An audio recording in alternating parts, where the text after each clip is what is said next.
This PowerPoint is going to be about the business cycle, looking at it from a theoretical viewpoint and also a practical viewpoint from the British economy. Start with some definitions. We're looking at GDP. So when we're talking about the business cycle, we're talking about changes in GDP. Now, GDP is simply the total amount the economy produces, which is also the total amount that the economy earns and also the total amount that people spend. Now, if you look down the left-hand side of the slide, you'll see notes for application. So whereas often you'll get data on the British economy as a whole, frequently for a particular firm, you might be concerned with the local picture. So for example, you might want to Google after this set of slides a company called Roy's of Wroxham. Now, Roy's of Wroxham, you haven't heard of them, I haven't heard of them, but if you go to East Anglia, you'll see loads and loads and loads of department stores and supermarkets that this particular company owns. It's quite a big company. It's got the figures here. It's got a turnover of 50 million plus in sales. It's got an operating profit of about 700,000 and an equity total value of its worth is about 35 million. Now, they wouldn't give a monkeys about the UK national picture, but they'll be focusing really tightly on what is going on in East Anglia. At the other end of the scale, if you're a big multinational like say Jaguar Land Rover, you're going to be more concerned with what's going on in the world as a whole.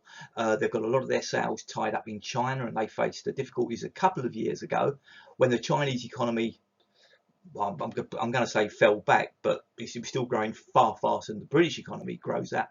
But that had a big impact on sales because when the Chinese weren't spending quite as much, they weren't spending quite so much on cars. And if they weren't spending quite so much on cars, then one of JLR's big export markets is going to suffer. UK is one of the biggest economies in the world, depending upon how you measure it. It's somewhere between about the 5th and the 9th. Second largest when we were in the EU, just after Germany. We're looking at an economy that's got worth about 3 trillion. So we produce about 3 trillion dollars worth of goods every year. And what we're interested in is the growth rate. So not the size of the economy, but we're interested in how much it's growing year on year. We might sometimes incidentally be interested in the per capita GDP. So, for example, Britain has a lower GDP than China, but our per capita GDP is a lot higher, massively higher. When we talk about the business cycle, we're talking about whether the economy is growing or falling. We're interested in real GDP, which is how much stuff we can actually buy with that money. If the economy isn't growing, it's shrinking.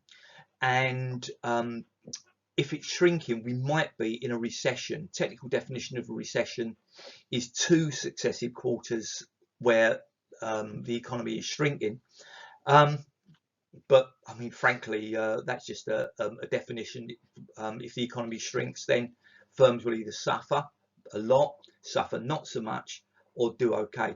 The concept that you need to bring in from theme 1 is income elasticity of demand. So particularly if we're looking at a recession, the reason why I'm saying we look at a recession is that there's a fair chance that over the next few years we are going to be in recession. I'll show you the data on that later. And again, so from an application perspective on the left hand side of the slide, if income elasticity is high, then the firm's going to be really badly hit. So most car firms are going to be doing really badly, particularly if you're a luxury car firm like say Mercedes-Benz. People aren't going to be going on foreign holidays, not just because of the dangers of coronavirus, but because of the fact that they won't have as much money as they had before. So some firms are going to be doing really badly. Check out the firm in the question. For most firms, they're going to be doing badly. If they're a normal good but not a luxury good, they're going to be negatively affected. We all need food, so Tesco, for example, ain't going to be affected by that much, but they are going to be affected. We're going to be buying perhaps more value food and less of their luxury ranges.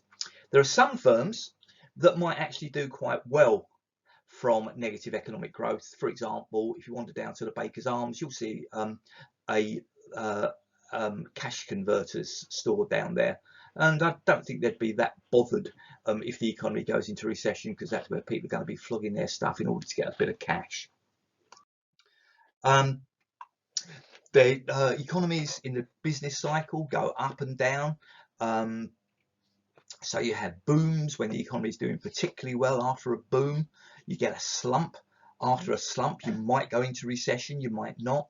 And after the recession, you then have the recovery. Again, you'll see that the British economy, there's times when you can definitely see this.